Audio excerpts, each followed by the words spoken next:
Hi guys, Righteous Raymond here, bringing you all another shocking relationships Bible study where I share with you all interesting Bible stories about human relations and how it relates to us today and God and what we can learn about those relationships and apply to our lives today, okay? So we're going to go to Daniel chapter 6. This one is going to be about workplace haters. Do you have a hater in your workplace? Well, this video may help you. Daniel chapter 6, starting at verse 1, I'm going to read select verses. It pleased Darius, who was a king, it pleased Darius to set over the kingdom 120 satraps to be throughout the whole kingdom, and over them 3 high officials, of whom David was one. So let's just say they had split them evenly. That means each of them would have like 40 satraps under them. So Daniel was one of the high officials over, let's just say, 40 satraps,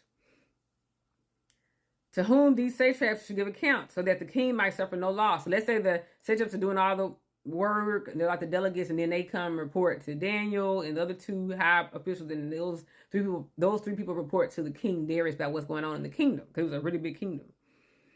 Okay, so that the king might suffer no loss. So their job was to protect the king from loss. The whole point was for the king. It wasn't about each individual. It wasn't about positions and titles and all the things.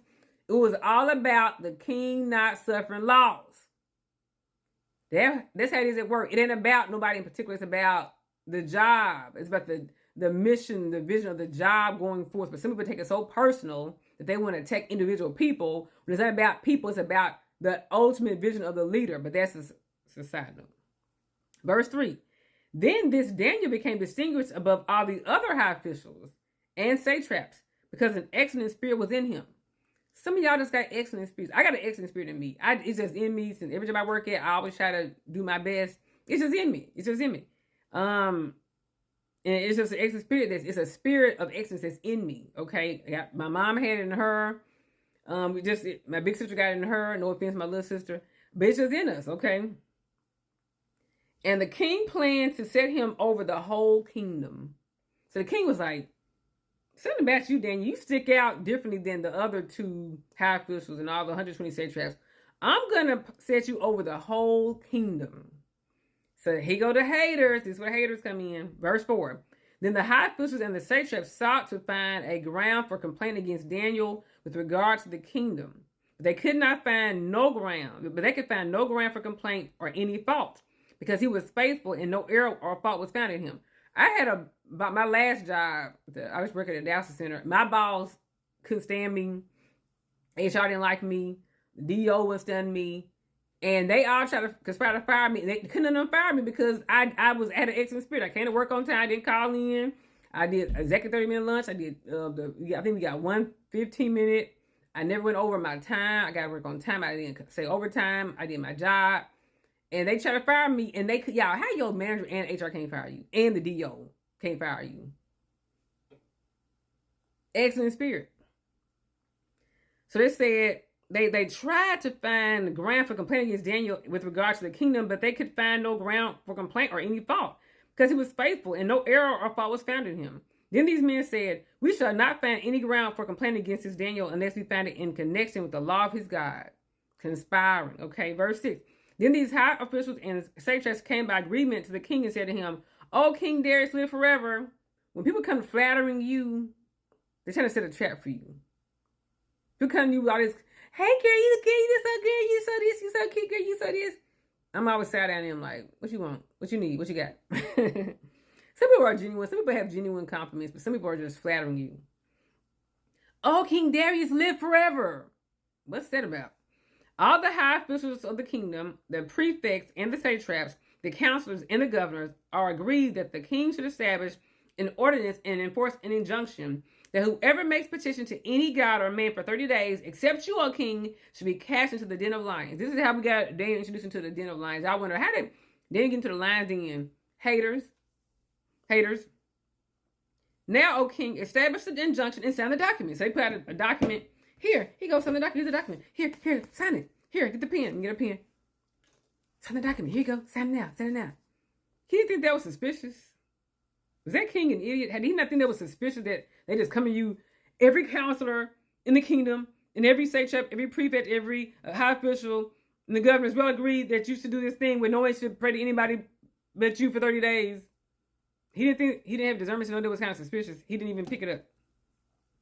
But he felt all this pressure from all these people, so he didn't want to discipline all these leaders. So he sent the document. So he said, "Now, O king, establish an injunction and send the document so that it cannot be changed according to the law of the Medes and the Persians, which cannot be revoked." So they had a law the Medes and the Persians where when a king says something, you cannot revoke it. If a king signs something, if he says something, you cannot ever undo it. So he knew this was the law. So he knew if I sign my name on this document, it can't be undone. Okay. Therefore, verse 9, therefore King Darius signed the document in injunction. Verse 10, when Daniel knew that the document had been signed, he went to his house where he had windows in his upper chamber open toward Jerusalem. He got down on his knees 3 times a day and prayed and gave thanks before his God as he had done previously, even before the injunction. Then these men came by agreement and found Daniel making petition and plea before his God. Then they came near and said before the king concerning the injunction, O king, did you not sign an injunction that anyone who makes petition to any god or man within 30 days, except you, O king, shall be cast into the den of lions? The king answered and said, the thing stands fast, according to the law of the Medes and Persians, which cannot be revoked. Then they answered and said before the king, Daniel, who was one of the exiles from Judah, not the guy who's the highest official with the excellent spirit. They didn't refer to him as that. Not the one the king was to put over the entire kingdom. They didn't refer to him as that. They refer to him as the one of the exiles from Judah. Ain't he over all y'all? But he's just an exile from Judah. Daniel, who is one of the exiles from Judah, pays no attention to you, O king. He ain't stunned you. He ain't stunned you, king. He pays no attention to you, O king, or the injunction that you have signed, but makes his petition 3 times a day. Then the king, when he heard these words, was much distressed and set his mind to deliver Daniel. And he labored till the sun went down to rescue him. Then these men came by agreement to the king and said to the king, now, O king, know, O king, that it is a law of the Medes and Persians that no injunction or ordinance that the king establishes can be changed. Then the king commanded, and Daniel was brought and cast into the den of lions. The king declared to Daniel, may your God, whom you serve, continually deliver you. And a stone was brought and laid on the mouth of the den, and the king sealed it with his own signet and with the signet of his lords, that nothing might be changed concerning Daniel. All right, I'm going to skip to verse 19. Then at break of day, the king arose and went in haste. He ran to the den of lions. As he came near to the den where Daniel was, he cried out in a tone of anguish. The king declared to Daniel, O Daniel, servant of the living God, has your God, whom you serve, continually been able to deliver you from the lions?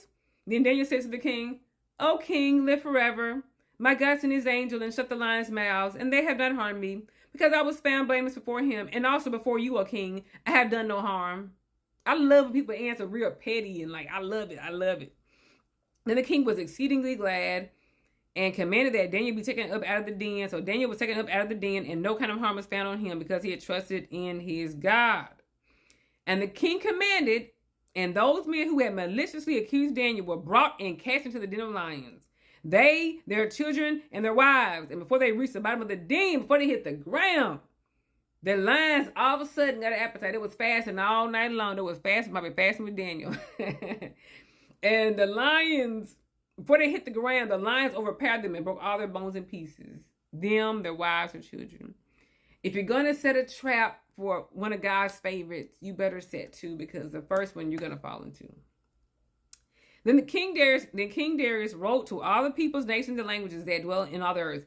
Peace be multiplied to you. I make a decree that in all my royal dominion, people are to tremble in fear before the God of Daniel, for he is a living God, enduring forever, and his kingdom shall never be destroyed, and his dominion shall be to no end. He delivers and rescues. He works signs and wonders in heaven and on earth. He who saved Daniel from the power of the lion. So this Daniel prospered during the reign of Darius and the reign of Cyrus the Persian.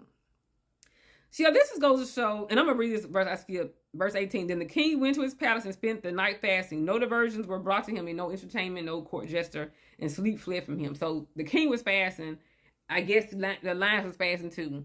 But their appetite came right back for those haters. You all, people hate on you at work. Don't worry about it. God going to deal with them. Forgive them. Vengeance is mine, said the Lord, I will repay. It's not about you, not about them. It's about the mission, the vision of the job. God's going to get the glory when you're rescued, like he did with me. They could not fire me. And I was blessed, and I left when I was ready to leave. Thanks for watching. Watch my other videos. Bye.